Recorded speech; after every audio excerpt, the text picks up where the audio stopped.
Hello बच्चों, मैं स्मिता विजयवान स्वागत करती हूँ आपका आईसीटी वर्चुअल क्लासरूम में।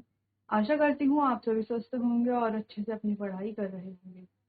बच्चों, आज हम पढ़ने जा रहे हैं क्लास 12 की केमिस्ट्री और क्लास 12 केमिस्ट्री में हमारा चैप्टर चल रहा था कोऑर्डिनेशन कंपाउंड। तो इसी को ही आगे हम आज कंटिन्यू करेंगे और एक बार देख लेंगे जो भी टॉपिक हमने अपने लास्ट लेक्चर में पढ़े।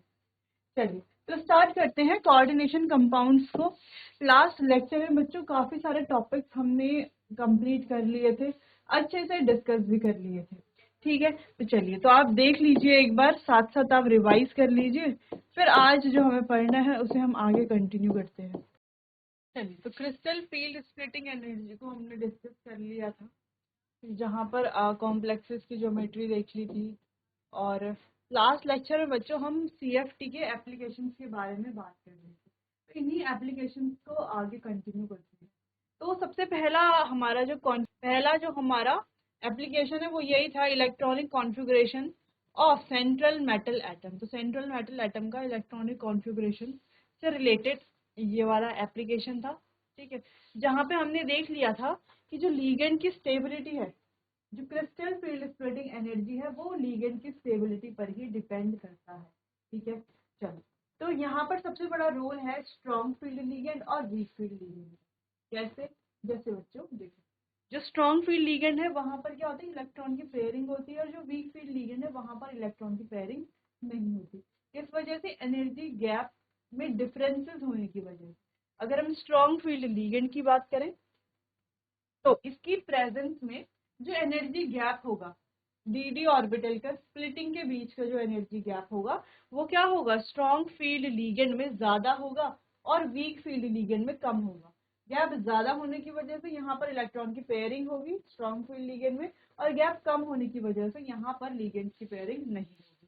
ठीक है, तो अगर हम कॉन्फ़िगरेशन देखें तो कुछ इस तरीके से ये कॉन्फ़िगरेशन आएगा। ठीक है, तो ये तो हमने लास्ट लेक्चर में देख लिया था, बहुत डिटेल में भी इसको पढ़ लिया था। ठीक है, तो थोड़ा बहुत समझ में आपको आ गया होगा। फिर हम कुछ और एप्लीकेशन देख रहे थे कि ऑक्टाहेड्रल कॉम्प्लेक्स क्या है, कैसे यहाँ पर इलेक्ट्रॉन की फिलिंग होती है और कैसे स्प्लिटिंग होती है। ठीक है, स्ट्रॉन्ग फील्ड लिगेंड के प्रेजेंस में और वीक फील्ड लिगेंड के प्रेजेंस में क्या होता है, कैसे होता है, ये देख लिया था। फिर हमने टेट्राहेड्रल कॉम्प्लेक्सेस में भी सेम चीज पढ़ ली थी। अब हम बात कर रहे थे कलर के बारे में, है ना, कि कोऑर्डिनेशन कंपाउंड में जो कलर है वो हमें कैसे दिखता है। तो इससे रिलेटेड थोड़ा बहुत तो हमने देख लिया था कि कैसे कलर दिखता है। ठीक है, चलो तो एक बार आप इसे देखिए, फिर इसको डिस्कस करते हैं। ये हमने लास्ट लेक्चर में पढ़ लिया था, इसे आप एक बार देख लीजिए। चलिए तो अब समझते हैं कैसे इलेक्ट्रॉन जो है कलर शो करते हैं। तो ये है हमारे डीजेनरेट ऑर्बिटल्स।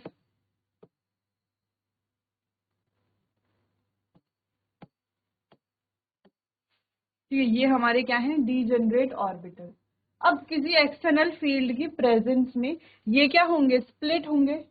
और ये स्प्लिट कैसे होते हैं, स्प्लिट होते हैं कुछ इस तरीके से। ये है हमारा Eg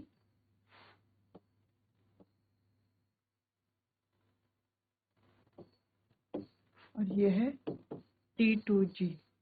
Eg में क्या होता है, Eg में होते हैं हमारे dx² minus Y square comma dz²। जबकि T2G में क्या होता है हमारा dxy डिवाइडेड dz। ठीक है, कुछ इस तरीके। ठीक है, अब होता क्या है, जब ये एक्सटर्नल फील्ड है, ठीक है, नहीं सॉरी, ये हमारे क्या है, डी ऑर्बिटल्स है। अभी तो ये डीजेनरेट डी ऑर्बिटल्स हैं। अब किसी एक्सटर्नल फील्ड की प्रेजेंस में, ठीक है, ये एक्सटर्नल फील्ड देने पर ये क्या हो जाता है, स्प्लिट हो जाता है दो पार्ट में, एक Eg और एक T2G। अगर हम यहाँ पर ऑक्टाहेड्रल की बात कर रहे हैं तो टेट्राहेड्रल में जस्ट अपोजिट होता है। अभी हम बात क्या कर रहे हैं, ऑक्टाहेड्रल की, ऑक्टाहेड्रल कॉम्प्लेक्स में। ठीक है, तो कुछ इस तरीके से ऑक्टाहेड्रल कॉम्प्लेक्स में स्प्लिटिंग होती है। अब यहाँ पर आता है एक इलेक्ट्रॉन। ठीक है, यहाँ पर आ गया हमारा एक इलेक्ट्रॉन। अब अगर ये इलेक्ट्रॉन कुछ एनर्जी को क्या करेगा, एब्जॉर्ब करता है, ठीक है। अब ये क्या करता है, कुछ एनर्जी को एब्जॉर्ब करता है, और एनर्जी एब्जॉर्ब करने के बाद ये हो जाता है यहाँ पर क्या, एक्साइट, ठीक है। ये क्या करता है, एनर्जी एब्जॉर्ब करता है, absorbs energy and get excited. Energy absorb करता है और एक्साइट हो जाता है, एक्साइट होकर के ऊपर की तरफ जंप करेगा, ठीक है। चलो इतना हो गया। अब ये ज्यादा टाइम पर इस एक्साइटेड स्टेट में रहेगा नहीं, क्योंकि एक्साइटेड स्टेट में कैसा रहता है, इलेक्ट्रॉन अनस्टेबल रहता है, वो अपनी ग्राउंड स्टेट में ही स्टेबल रहेगा, ठीक है। तो अब ये एक्साइटेड है, अब क्या करेगा, ये एक्साइटेड जो है किस वजह से है, एनर्जी इसने कुछ एब्जॉर्ब करी है, इसीलिए क्या है, एक्साइटेड है। तो ये क्या करेगा, उस एनर्जी को एमिट कर देगा, पूरा बाहर निकाल देगा, और खुद वापस अपनी ग्राउंड स्टेट में आ जाएगा। तो ये क्या करता है, इस एनर्जी को एमिट करता है, एमिट्स एनर्जी,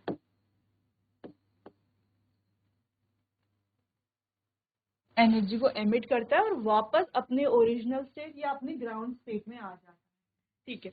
अब जब ये एमिट करता है एनर्जी को, और अगर ये एमिट कर दे एनर्जी को, इफ इट एमिट्स, एनर्जी बोल लो, फ्रीक्वेंसी बोल लो, वेवलेंथ बोल लो, आप कुछ भी इसको नाम दे सकते हो, ठीक है। Energy in visible region that is 4000 to 7000 angstrom, then it will show color.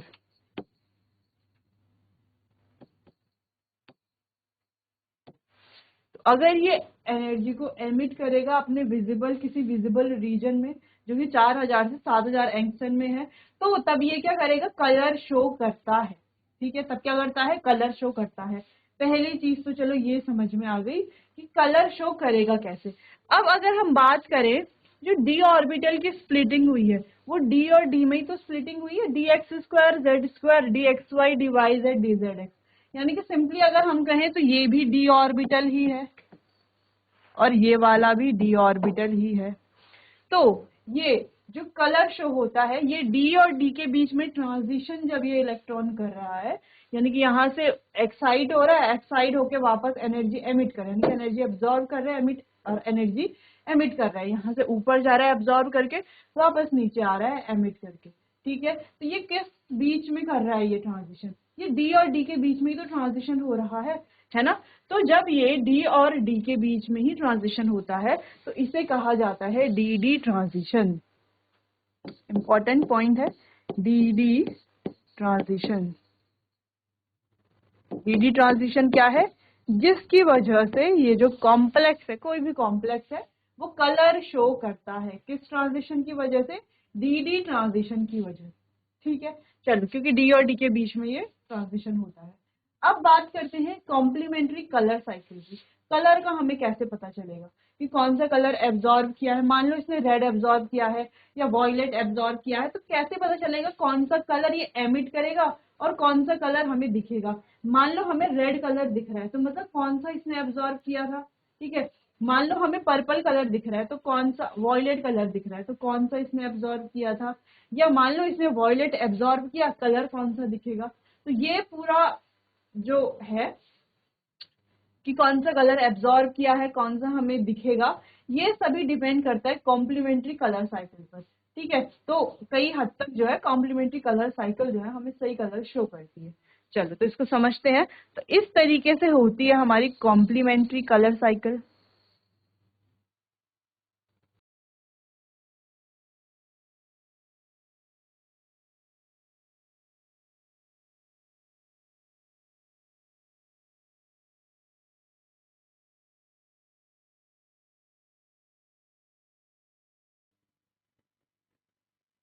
चलिए, तो आप देखो, ये है हमारी कॉम्प्लीमेंट्री कलर साइकिल।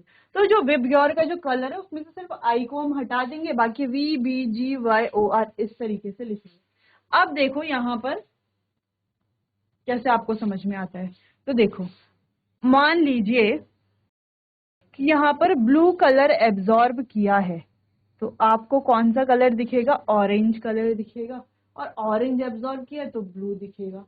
ठीक है, यहाँ पर रेड कलर एब्जॉर्ब किया है तो आपको ग्रीन कलर दिखेगा, या ग्रीन कलर एब्जॉर्ब किया है तो रेड कलर दिखेगा। वॉयलेट कलर एब्जॉर्ब किया है तो आपको दिखेगा येलो कलर, और येलो कलर अगर एब्जॉर्ब किया है तो आपको दिखेगा वॉयलेट कलर। तो कई बार ऐसा होता है कि आपको रेड या ऑरेंज कलर पूरा एज इट इज नहीं दिखता, आपको दिखता है रेड और ऑरेंज के बीच का कोई कलर। ठीक है, तो मान लो रेड और ऑरेंज के बीच का कोई कलर आपको दिख रहा है, यानी कि यहाँ पर जो है ब्लू और ग्रीन के बीच का कोई कलर जो है वो क्या हुआ है? एब्जॉर्ब हुआ है, जिस वजह से रेड और ऑरेंज के बीच का कोई कलर हमें दिख रहा है। ठीक है, ये क्लियर है? मान लो रेड और वॉयलेट के बीच का कोई कलर दिख रहा है, तो येलो और ग्रीन के बीच का कोई कलर जो है एब्जॉर्ब हुआ होगा, तभी आपको ऐसा दिख रहा है। ठीक है, समझ गए? तो कॉम्प्लीमेंट्री कलर साइकिल तो बहुत इजी है, सिंपल सा आप ऐसे साइकिल आपको बना लेनी है और आप आसानी से इससे जो है कोई भी कलर को समझ सकते हो, है ना, कि कौन सा कलर एब्जॉर्ब हुआ होगा तो कौन सा एमिट हो रहा है। मान लो आपको दिख रहा है कि ग्रीन कलर एमिट हो रहा है, तो आपको क्या समझ जाना है कि रेड कलर पक्का क्या हुआ होगा? एब्जॉर्ब हुआ होगा। या आपको येलो कलर दिख रहा है तो आपको समझ जाना है कि वॉयलेट कलर ही एब्जॉर्ब हुआ होगा, तभी तो आपको येलो कलर जो है वो एमिट होते हुए दिख रहा है। तो इस ट्रांजिशन को कहते हैं डीडी ट्रांजिशन। ये सबसे इंपॉर्टेंट यहाँ पर पॉइंट है। ठीक, आपको ध्यान रखना है कि डीडी ट्रांजिशन क्या है? वो ट्रांजिशन जिसकी वजह से हमें कॉम्प्लेक्सेस का कलर शो होता है। अब ये डीडी ट्रांजिशन इसका नाम क्यों है ये तो हमने पूरा देख लिया है, क्योंकि डी और डी के बीच में ट्रांजिशन होता है इस वजह से। अब एक इम्पॉर्टेंट पॉइंट और है, अभी तो हमें पता है कि यहाँ पर एक इलेक्ट्रॉन है, तो ये एक्साइट हो रहा है, ग्राउंड स्टेट में आ रहा है। ठीक है, तब जाकर के हमें कलर दिख रहा है, ट्रांजिशन हो रही है। अगर कहीं पर ऐसा हो, देखो यहाँ पर केस क्या है कि डी में एक इलेक्ट्रॉन हो सकता है, दो हो सकते हैं, तीन हो सकते हैं, चार हो सकते हैं, या कितने भी इलेक्ट्रॉन डी में हो सकते हैं। ठीक है, लेकिन अगर केस ऐसा है कि डी में एक भी इलेक्ट्रॉन नहीं है, तो ऐसे कई कॉम्प्लेक्सेस आपको देखने को मिलेंगे जहां पर डी में एक भी इलेक्ट्रॉन नहीं होगा। डी का जो कॉन्फ़िगरेशन है वो क्या होगा? जीरो होगा, यानी कि डी में एक भी इलेक्ट्रॉन नहीं है। तो जब डी में एक भी इलेक्ट्रॉन नहीं होगा, हमारे पास ये तो है ही नहीं, तो इसके बाद यहाँ पर कोई डी ट्रांजिशन तो होगा नहीं, तो क्या वो कॉम्प्लेक्स कलर शो करेगा या कलर शो नहीं करेगा? देखिए, अभी तक तो हमने ये समझा कि जिस भी जो कोई भी कॉम्प्लेक्स है वो कलर शो करता है, तो वो कलर शो करता है डीडी ट्रांजिशन की वजह से। उसके डी में इलेक्ट्रॉन होंगे, ठीक है, वो इलेक्ट्रॉन क्या करेंगे? इस तरीके से एक्साइट होकर के एनर्जी एब्जॉर्ब करके एनर्जी एमिट करके वापस आएंगे, तो डीडी के बीच में ट्रांजिशन होगा और ये कलर शो करेंगे, और कॉम्प्लीमेंट्री कलर साइकिल भी हमने देख ली। लेकिन अब हम कह रहे हैं कि अगर किसी के डी में इलेक्ट्रॉन ही नहीं है तो वहां पर डीडी ट्रांजिशन ही नहीं होगा। ठीक है, और डीडी ट्रांजिशन ही नहीं होगा तो वो कलर भी शो नहीं करेगा, सिंपल सी बात ये है। लेकिन कुछ कॉम्प्लेक्सेस ऐसे होते हैं जिनके डी में इलेक्ट्रॉन है ही नहीं, लेकिन फिर भी वो कलर शो करते हैं। ऐसा कैसे होता है, इसके बारे में समझेंगे। पहले आपको ये नोट कर लेना है, चलिए नोट कीजिए इसे।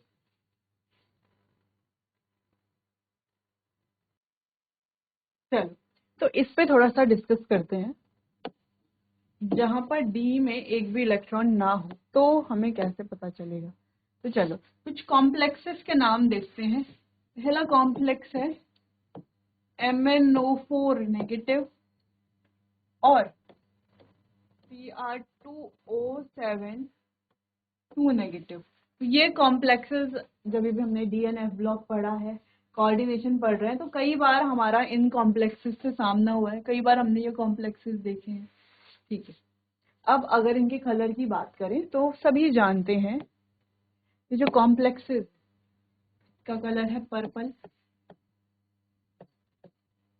और इसका कलर है ऑरेंज।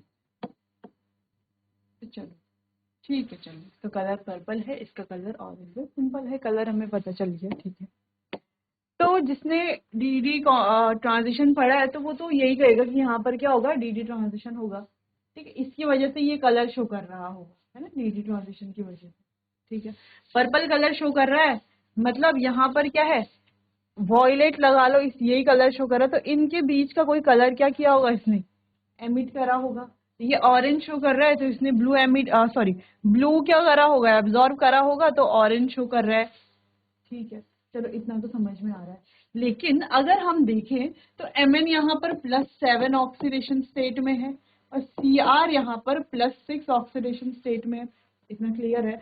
अगर इनका इलेक्ट्रॉनिक कॉन्फ़िगरेशन देखिए, अगर हम सिंपल Mn का कॉन्फ़िगरेशन देखें, ये है 3d5 4s2। ठीक है, वैसे ही Cr का कॉन्फ़िगरेशन देख लेते हैं, इसका कॉन्फ़िगरेशन भी है 3d5 4s1। लेकिन यहाँ पर तो Mn क्या है, +7 ऑक्सीडेशन स्टेट में है। तो +7 ऑक्सीडेशन स्टेट में अगर Mn है, तो अगर हम बात करें 3d में तो 0 इलेक्ट्रॉन है। वैसे ही Cr भी यहाँ पर क्या है, +6 ऑक्सीडेशन स्टेट में, आप देख पा रहे हो। ठीक है, तो Cr में भी यहाँ पर 3d में क्या, 5 और 1 6 इलेक्ट्रॉन तो पहले ही चलेगा ना, +6 ऑक्सीडेशन स्टेट का, तो यही मतलब है। तो यहाँ पर भी क्या आ गए, 0 इलेक्ट्रॉन आ गए। अब इस डी में भी 0, इस डी में भी 0 है, तो यहाँ पर जो ये बच्चों डी डी ट्रांजिशन है, ये तो हो ही नहीं सकता, हो ही नहीं सकता डी डी ट्रांजिशन। तो कलर ये कैसे शो कर रहे हैं, हम जान रहे हैं कि इसका कलर पर्पल है, इसका कलर ऑरेंज है, तो कलर ये कैसे शो कर रहे हैं, तो ये कलर शो करते हैं डी डी ट्रांजिशन की वजह से नहीं, किसकी वजह से, यहाँ पर आता है एक और इम्पॉर्टेंट टर्म जो कि है due to charge transfer spectra. तो ये कलर शो करते हैं चार्ज ट्रांसफर स्पेक्ट्रा की वजह से। ठीक है, जहां पर क्या होते हैं, चार्जेस ट्रांसफर होते हैं, जिसकी वजह से ये कलर शो करते हैं। क्लियर है इतना। चलो, तो ये बहुत इंपॉर्टेंट टॉपिक भी था। तो यहाँ पर दो चीजें समझने वाली थी, एक तो हम ये समझ गए हैं कि डी डी ट्रांजिशन क्या है, और दूसरा हम ये समझ गए हैं कि ये जो चार्ज ट्रांसफर स्पेक्ट्रा है ये क्या है और क्यों जरूरी है, इसकी वजह से क्या हो रहा है, यहाँ पर कलर शो हो रहा है। ठीक है, बिना डी में इलेक्ट्रॉन हुए बिना कलर शो हो रहा है। तो यहाँ पर दो तीन चीजें हैं जो काफी इंपॉर्टेंट है, एक तो ये डी डी ट्रांजिशन को समझना, दूसरा चार्ज ट्रांसफर स्पेक्ट्रा को समझना, और तीसरा है कॉम्प्लीमेंट्री कलर साइकिल। तो यहाँ पर इसका नाम हम लिख देंगे, ये है कॉम्प्लीमेंट्री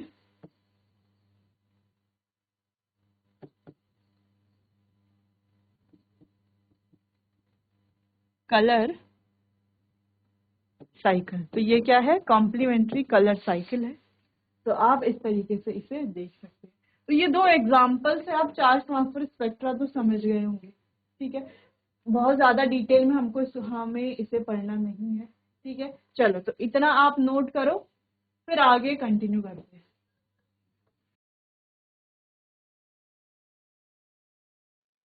चल, और एक और चीज आपको ध्यान रखनी है कि जो चार्ज ट्रांसफर स्पेक्ट्रा है, यहाँ पर ये काफी इंटेंस कलर शो करते हैं। ठीक है, शोज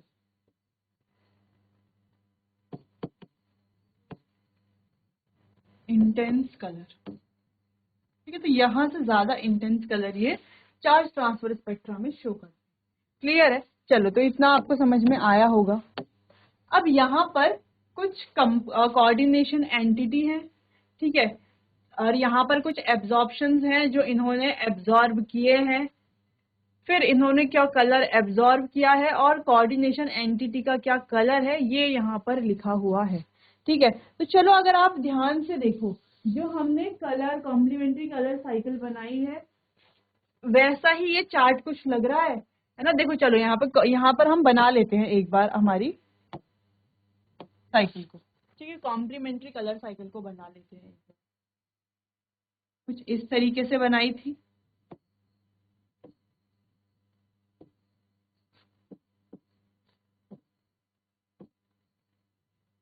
कुछ इस तरीके से थी और हमारी साइकिल इस तरीके से। तो क्या ये इससे मैच कर रही है, आप ध्यान से इसे देखो। तो ये है वॉयलेट कलर। ठीक है, तो वॉयलेट कलर और येलो कलर, आप ध्यान से देखो, अगर येलो कलर एब्जॉर्ब हुआ है, जैसे कि यहाँ पर है, देखो येलो एब्जॉर्ब हो रहा है, तो कौन सा कलर शो करेगा, तो येलो एब्जॉर्ब हो रहा है तो क्या शो करेगा, वॉयलेट। तो क्या शो कर रहा है, ये वॉयलेट शो कर रहा है। ठीक है, देख लो अगर कहीं पर ब्लू एब्जॉर्ब हुआ है तो ब्लू एब्जॉर्ब हुआ है तो क्या शो करेगा, ऑरेंज कलर शो करेगा, या येलो और ऑरेंज के बीच का कलर शो कर सकता है, या ऑरेंज और रेड के बीच का कलर ये शो कर सकता है। सिंपल है, तो आप देख पा रहे हो यहाँ पे अगर ये ब्लू और ग्रीन एब्जॉर्ब कर रहा है, देखो ब्लू और ग्रीन अगर ये एब्जॉर्ब कर रहा है तो ये रेड और ऑरेंज के बीच का कोई कलर शो करेगा। तो यहाँ पर देखो ब्लू ग्रीन, तो ये रेड शो कर रहा है। ठीक है, तो ये कोई मिरेकल नहीं है, ये सिंपल सी हमारी कॉम्प्लीमेंट्री कलर साइकिल है। अगर हमें कॉम्प्लीमेंट्री कलर साइकिल याद है तो कोई भी कलर हमें याद रहेगा कि कौन सा कॉम्प्लेक्स जो है कौन सा कलर शो करेगा, तो उसने कौन सा कलर एब्जॉर्ब किया है या कौन सा एब्जॉर्ब किया है तो कौन सा शो करेगा, ये आप आसानी से समझ पाओगे। देखो यहाँ पर रेड कलर ये शो कर रहा है। ठीक है, तो red colour red colour absorb कर रहा है, तो ग्रीन कलर या ग्रीन ब्लू के बीच का कलर या ग्रीन येलो के बीच का कलर, ऐसा ही कुछ कलर ये शो करेगा। ठीक है, अगर इसने ब्लू ग्रीन यहाँ पर क्या किया है, एब्जॉर्ब किया है, तो ये यहाँ पर ऑरेंज रेड या रेड वॉयलेट के बीच का कोई कलर ये शो करेगा। तो यहाँ पर देखो ये पर्पल कलर शो कर रहा है। ठीक है, तो इस तरीके से आप ये, अच्छा ये जो कॉम्प्लीमेंट्री कलर साइकिल है, हम ये नहीं कह सकते कि ये एग्जैक्ट सेम बताएगा, है ना, कि एग्जैक्ट सेम कलर क्या है। तो कहीं कहीं पर आप देख रहे हो थोड़ा सा मिसमैच भी हो रहा होगा। ठीक है, तो एग्जैक्ट सेम तो ये बताएगा नहीं, क्योंकि ये तो साइकिल हमने डिजाइन की, हमने बनाई है ताकि हम आसानी से क्या कर पाए, हमने यानी कि अदर साइंटिस्ट ने बनाई है ताकि हम आसानी से क्या कर पाए, कलर्स को समझ पाए कि कौन सा एब्जॉर्ब हुआ है, कौन सा फिर एमिट होगा। ठीक है, चलो, तो ये हमेशा करेक्ट भी है लेकिन मोस्ट ऑफ द केसेस में ये करेक्ट होता है। ठीक है, तो चलो ये आपको नोट कर लेना है। और ये कुछ कोऑर्डिनेशन एंटिटीज हैं, आप देख सकते हो कि इनमें कौन कौन सा कलर ये शो कर रहे हैं। तो सारे ये देखो कोबाल्ट के हैं, कॉपर के हैं। ठीक है, तो ये आप नोट कर लीजिए। चलिए आगे बढ़ते हैं। तो चलो, coordination compound explain by CFT. तो सीएफटी ने कैसे कलर कंपाउंड को एक्सप्लेन किया है ये हमने अभी देखा भी था। ठीक है, तो यहाँ पर बस हमें रीड करना है इसको। The origin of colours of the coordination complex can be very well explain by crystal field theory. तो क्रिस्टल फील्ड थ्योरी ने ही इसे एक्सप्लेन किया है। We know that in complexes the 5 degenerate n-1 d orbital split into two separate energy levels, namely T2g and Eg। यानी कि यहाँ पर कह रहा है ये जो d ऑर्बिटल्स हैं हमारे, ये दो पार्ट में क्या होते हैं, स्प्लिट होते हैं T2g और Eg में। ठीक है, इतना ही अभी यहाँ पर लिखा है। When light is incident on the metal in octahedral complex, the electron in the lower T2g orbital absorb energy। अब देखो जब कोई लाइट इंसिडेंट होती है किसी मेटल आयन पर, ठीक है, जो हमारा सेंट्रल मेटल एटम है, तो जो इलेक्ट्रॉन है T2g में वो क्या करते हैं, एनर्जी को एब्जॉर्ब करते हैं in the form of sub wavelength. कुछ वेवलेंथ की फॉर्म में क्या करते हैं, एनर्जी को एब्जॉर्ब करते हैं and get promoted to the higher eg sets. और क्या हो जाते हैं, हायर ईजी सेट पे प्रमोट हो जाते हैं, यहाँ का एक्साइट हो जाते हैं। ठीक है, the complementary colour of the absorbed colour become the colour of the complex. तो फिर जो कॉम्प्लीमेंट्री कलर है उस एब्जॉर्ब्ड कलर का वो उसका कलर बन जाता है, यानी कि एमिटेड कलर बन जाता है। ठीक है, thus the color of the coordination compound arises due to transition of electrons between the split। तो ये जो n-1d ऑर्बिटल है इसमें स्प्लिट की वजह से क्या हो जाता है, कलर शो करता है। तो ये जो स्प्लिट वाली ट्रांजिशन है हमने पढ़ लिया, इसको डीटी ट्रांजिशन कहते हैं। ठीक है, तो चलो, the absorb energy of light हम निकाल सकते हैं। तो एब्जॉर्ब एनर्जी ऑफ लाइट हम निकाल सकते हैं, इसके लिए एक फॉर्मूला है, वो आपको देखना है। ई एब्जॉर्ब यानी कि एनर्जी एब्जॉर्ब, एनर्जी जो ईजी की है और उसको T2g से माइनस कर लो तो ई एब्जॉर्ब आपका आ जाएगा। ठीक है, चलो, तो सिंपल है जो हमने पढ़ लिया है, जिसको हमने यहाँ पर अभी डिस्कस किया था ना, ये हमने जो डिस्कस किया है पूरा वही हम यहाँ पर बस रीड कर रहे हैं, इसलिए हमने इसको पहले ही डिस्कस कर दिया। ठीक है, तो आप चाहें, वो तो आपने नोट कर लिया होगा, तो आप ऐसे पॉइंट्स भी आप नोट कर सकते हैं। बस एक बात आपको ध्यान रखनी है कि जहां पर देखो डी में 1 से लेकर के 9 इलेक्ट्रॉन होंगे वो तो डी ट्रांजिशन शो करेगा। जहां पर डी में 10 इलेक्ट्रॉन होंगे, ठीक है, तो ये कैसे ट्रांजिशन करेगा, ये कर ही नहीं पाएगा, क्योंकि देखो 10 है यानी कि फुली फिल्ड है। क्या है, फुली फिल्ड है। फुली फिल्ड है तो ये कैसे कलर शो करेगा, ये कलर शो नहीं करेगा, यानी कि डीडी ट्रांजिशन नहीं करेगा। कलर शो की बात नहीं है, कलर शो कोई भी कंपाउंड कर सकता है। मान लो यहाँ पर तो 0 है डी में, फिर भी कुछ जैसे MnO4 नेगेटिव की हमने बात की, Cr2O7 2 नेगेटिव की बात की, तो ये तो फिर भी कलर शो करते हैं, है ना। तो किस वजह से कलर शो कर रहे हैं? चार्ज ट्रांसफर स्पेक्ट्रा की वजह से, डीडी ट्रांजिशन की वजह से नहीं कर रहे, क्योंकि डीडी ट्रांजिशन यहाँ पे हो भी नहीं रहा। ठीक है, तो यहाँ पर डीडी ट्रांजिशन नहीं होगा। जो फुली फिल्ड होंगे, पूरे मतलब ऑर्बिटल्स क्या है, पूरे फिल्ड, यानी कि 2 यहाँ पर, 2 यहाँ पर, 2 यहाँ पर, 2 यहाँ पर और 2 यहाँ पर, सारे क्या है, फुली फिल्ड है। तो यहाँ पर भी डीडी ट्रांजिशन नहीं होगा, जो फुली फिल्ड होंगे। ठीक है, फुली फिल्ड में भी डीडी ट्रांजिशन नहीं होगा। बाकी जो 1 से लेके 9 तक जहाँ पर इलेक्ट्रॉन होंगे, वहां पर तो इलेक्ट्रॉन को एक्साइट होने के लिए होगा। ठीक है, इलेक्ट्रॉन एक्साइट हो सकता है, जंप कर सकता है दूसरे वाले में, तो यहाँ पर डीडी ट्रांजिशन होगा। बाकियों में डीडी ट्रांजिशन नहीं होगा, इतना आपको ध्यान भी रखना है। ठीक है, चलिए आगे बढ़ते हैं। नेक्स्ट यही है, इसी को आगे कंटिन्यू करते हैं। It is important to note that the absence of ligand crystal field splitting does not occur. तो ligand की absence में, ligand अगर नहीं होगा तो crystal field splitting नहीं होगी। Hence the substance is colorless. तो जो भी substance है वो colorless रहेगा। तो आपको याद ये तो नोट करना है ये वाला पॉइंट कि colorless की कंडीशन क्या है। ठीक है, for example remover of water from H, ये जो हमारे पास एक कोऑर्डिनेशन कॉम्प्लेक्स है, इसमें से अगर हम वाटर को रिमूव कर देते हैं on heating, renders it colourless, तो जिससे ये क्या हो जाता है, कलरलेस हो जाएगा। Similarly anhydrous copper sulphate is white, but उसमें अगर पानी हो तो इज ब्लू इन कलर, तो ये कैसा होगा, ब्लू कलर का होगा। देखो अगर आप देखो ध्यान से, तो ये जो TiH2O6 वाला ये जो कंपाउंड है हमारा, ये पर्पल कलर का है। इसको अगर हम हीट करते हैं, इसका सारा पानी हटा देते हैं, तो ये क्या हो जाता है, कलरलेस हो जाता है। ठीक है, वैसे ये जो दूसरा कॉम्प्लेक्स है, ये कॉपर सल्फेट है, इसमें अगर हम पानी डालते हैं, ठीक है, ठीक है, पानी है जब इसमें, जब देखो H2O है, तब ये कलर क्या शो कर रहा है, ब्लू कलर ये शो कर रहा है। तो लीगेंड बहुत ज्यादा जरूरी है, बिना लीगेंड के कलर भी शो नहीं होगा।